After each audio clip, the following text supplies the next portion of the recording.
So hey everyone, it's Diggs again. I'm gonna be running through a little PvP with you. Got a hammer and a staff build coming up. Basically all it is, it's pretty simple. There you go, 10, 30, 20, 10. So it's a little bit different than my PvE builds that I use. The radiance is just simply to get the signet to recharge faster, because you don't want to be sitting there with PvP with a 40-second heal. That's not something you want to be doing. Valor is at 30 to increase toughness and also critical damage. Your toughness is really necessary. You need to have toughness in PvP or you'll just get squashed.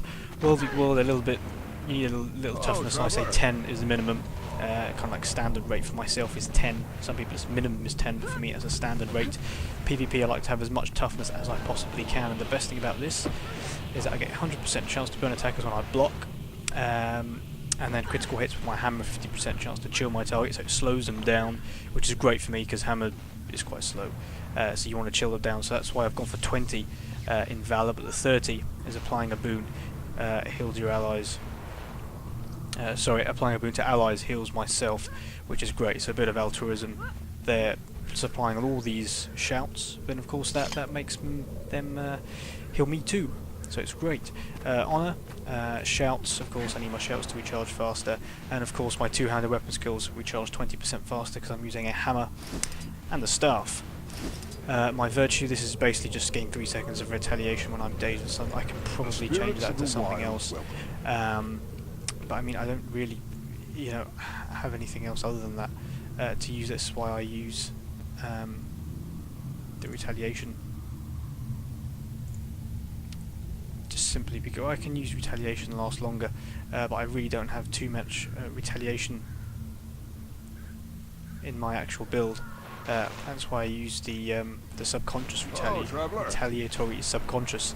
A bit of a mouthful, but yeah, that's the generalized PvP build. You want to be using your hammer mostly for damage. Your mighty blow is great to use, just simply because it leaps to a target, which is just fantastic. Your number 3 is great because it immobilizes. You just hit the ground and the line goes all the way through and hits your opponent.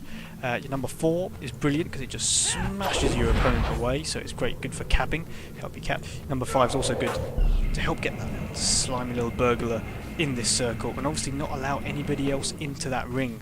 Now of course it doesn't have a great time span, only 5 seconds, but it can mean the difference between losing a cap and winning a cap. So basically I'm going to go into a world where I'm going to make a server, and hopefully you'll continue watching the video and hopefully use this build. This is the build that I've seen being used, but also tweaked it a little bit myself to include some of these shouts in, to make sure that I'm not sitting there trying to target and use concentration skills to target here and there.